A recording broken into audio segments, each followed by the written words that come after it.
Hi, I would like to look at the Urdu ghazal itself while we are talking about Ghalib and just take a slight deviation and look at the different elements of a ghazal. A ghazal is basically the origins, as far as I know, is sort of from Arabic initially and then moved to Persian and then came into Urdu. It means a conversation with the beloved, or a conversation between lovers, if you like. And but much more interesting is that over the years, as the ghazal has become more and more refined, we see the emergence of certain stock characters, and that will be my subject for this small talk. The characters that you encounter in a ghazal. Not You won't encounter them all in one ghazal, but if you read many different ghazals, you'll come across these characters. The first one that comes to mind is the Nasih, the advisor, the guy who gives good advice, which of course the lover or the poet never takes, because the Nasih is a rational observer, and he could be a friend or he could not, but he tries to guide you and say, well, look, this is completely out of order, you're doing something really wrong here, or he gives you advice about how to deal with the beloved. However, the poet, being so madly in love, or the lover who has gone beyond the realms of reason and ordinary rationality, is not going to listen. As Maulana Jalaluddin Rumi said, इश्क दरामद से दर गुफ्त सलामुन अलैक अक्ल बुरू शुद्ध sir अक्ल बुरू शुद्ध सर गुफ्त सलामुन अलैक. Love enters the window or the door and says salam alaik, and aql, the reason, says okay, goodbye. So when love enters, reason takes second place or has to vanish. So this is the situation, and the Nasih gives advice to the lover, but the lover is not going to heed the advice. As Ghalib said, aptly, that ये कहाँ की दोस्ती है कि बने हैं दोस्त नासे, कोई चारासाज होता, कोई गम गुसार होता. What kind of friendship is this, that my friends have become Nasehs, Naseh advisors? Wish there was somebody to share my sorrow, find a way out of the situation. Okay, so that's Naseh for you. Or as Faiz Ahmad Faiz once said, that हुई है हजरत नासे से गुफ्तगू जिस शब, वो शब जरूर सरे कुए यार गुजरी है. So these are two examples of how Naseh has come into different ghazals. Now we move to the next character.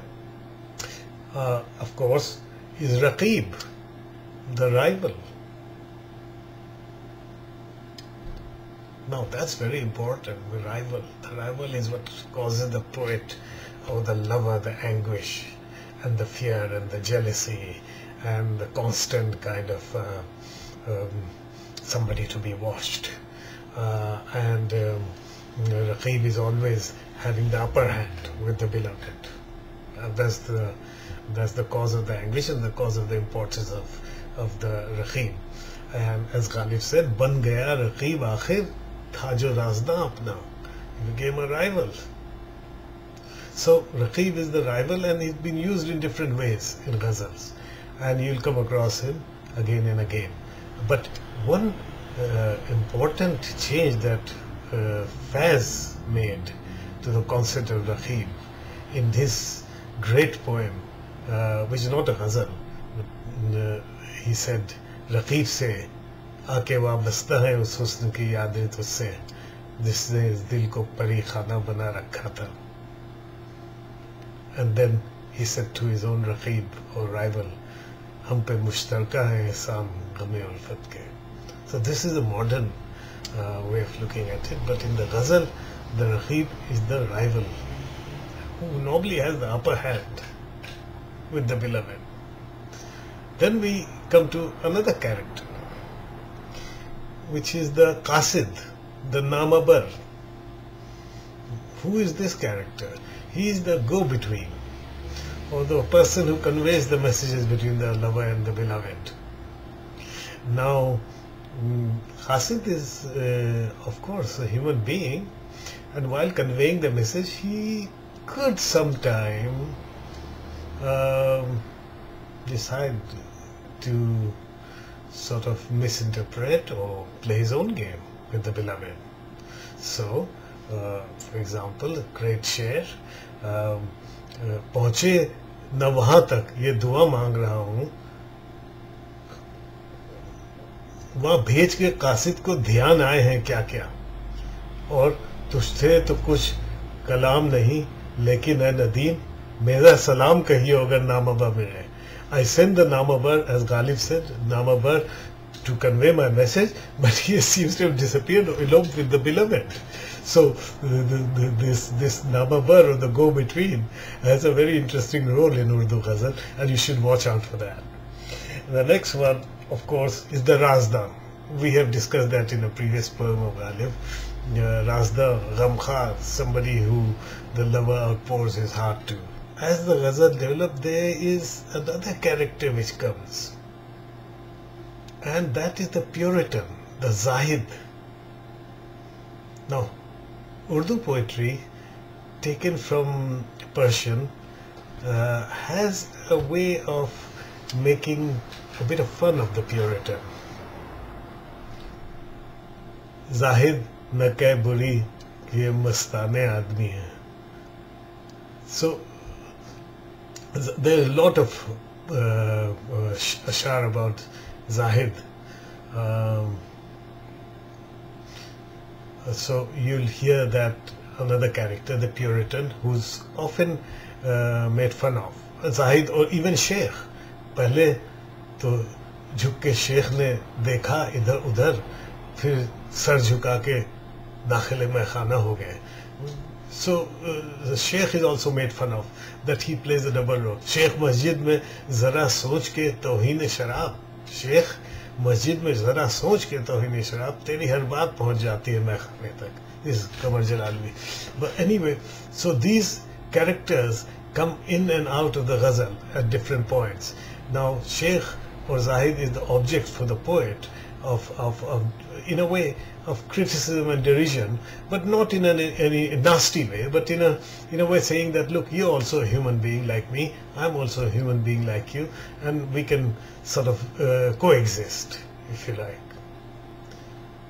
Then we come to another very interesting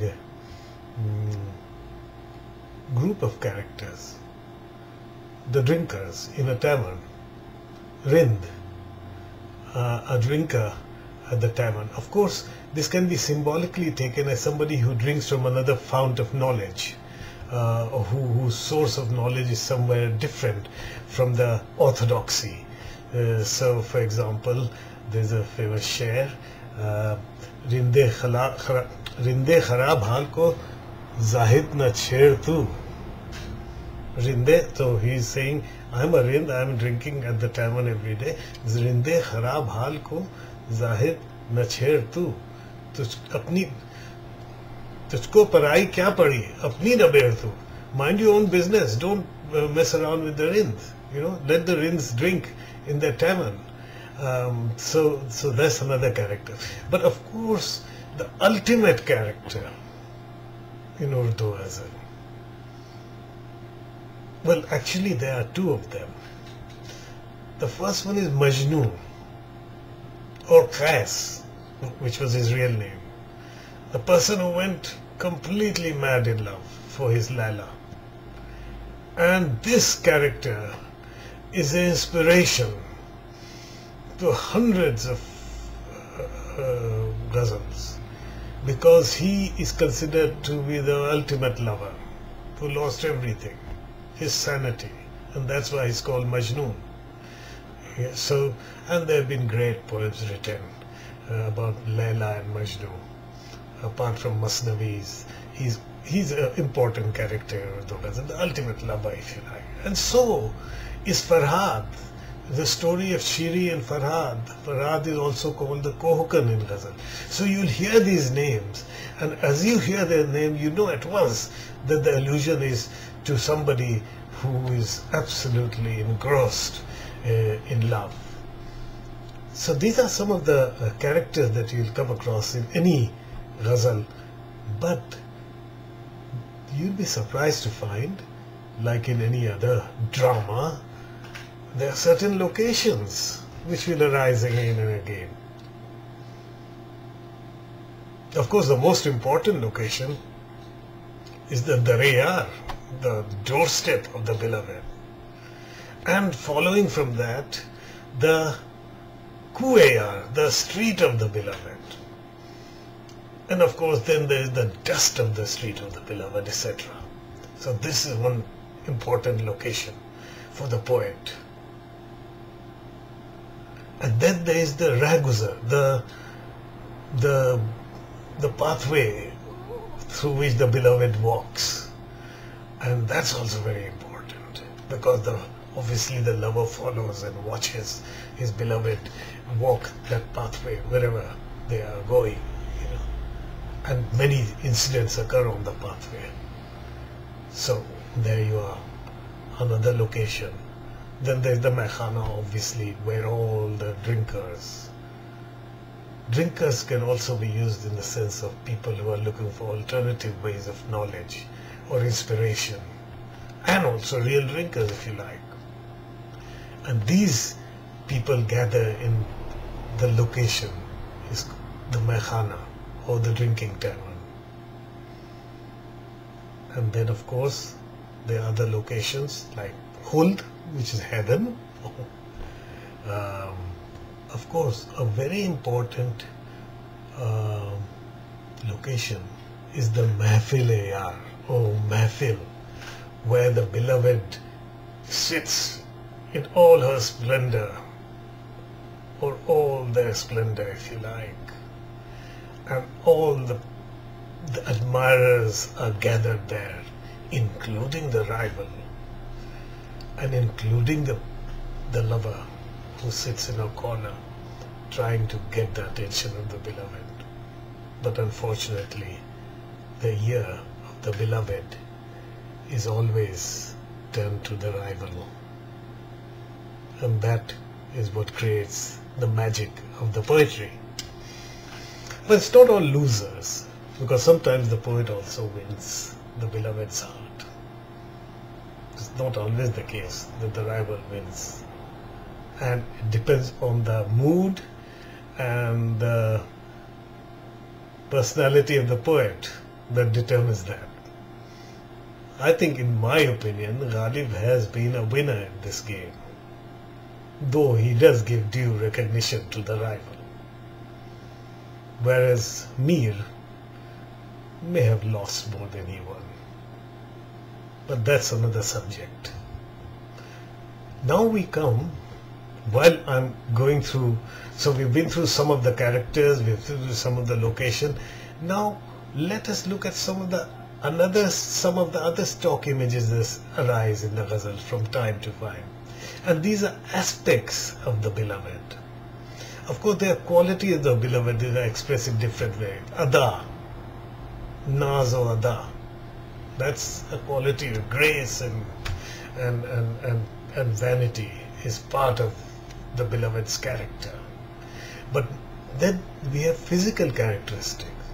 Zulf, which is hair. Kakul, which is again hair, but the curly hair, if you like. Zulf, Kakul, Gesu.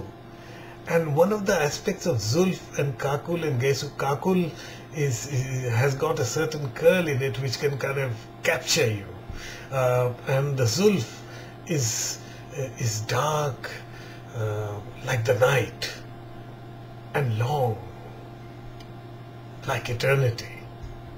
These are some of the hyperbolic ways of describing the beauty of the Zulf. And the face is a light, Ruh-e-Anwar. And the Zulf is compared to the night where the face is the moon, if you like, bright and shining. So a poet says, wo zulf e shabgu. Wo zulf e shabgu. Shabgu means like the night. Those hair, dark hair like the night. Hai kufru sama. Entice me to disbelief. Wo zulf e shabgu hai kufru sama. And wo ruh e anwar, that bright face, had ayn iman. It is the essence of belief. So, or as Josh Malyabadi said, rukh par, on your face, laton. Now again zulf he's talking about. Laton ka abre pareshan liye hue. On the face, she had like a cloud, rain cloud, her dark hair. रुख पर लटों का अब्र परेशान लिए हुए काफिर घटा, the cloud, in the dark cloud, काफिर घटा की छांव में कुरान लिए हुए. He is comparing the beloved's face to the perfection of the Quran, in the dark shade of her hair, her face, perfect and a light. So these are images. So Zulf, Kakul, Gesu, and now we have introduced another word called Lato, which are another term for Zulf. So you've got Zulf, which will come again and again. And then you have got Mishgan. Mishgan are I think the eyelashes, which are like arrows, Mishgan, which are like arrows that strike the poet's heart. And nobody has put it better than, unfortunately I have to go into Persian for this. Bamishgan-e siyah kardi, hazara rakhna dardino. With your dark lashes, you have pierced holes in my belief. So, Mishgan, well, you'll come across this. And these are Zulf, Mishgan, of course, Chashme-yar, the eyes of the beloved. These are some of the, and then the lips of the beloved, the face of the beloved. We've got location, we've got characters, we've got certain stock images which you can keep an eye out for. So when you hear them, read them, then you understand the allusions that the poet is making. Of course, not everything is taken literally, and that's the beauty of the Urdu Ghazal. And its perennial quality depends on the amazing number of situation interpretations that have been given one couplet or share. It can be applied to different situations, and that is why it is important. And because of his rhyme schemes and his rhythm and everything, the ghazal or the share of each ghazal is easily memorable. And having a few ashar by heart is always useful, both in terms of invoking the magic of poetry when you are feeling perplexed or down, or enticing a beloved.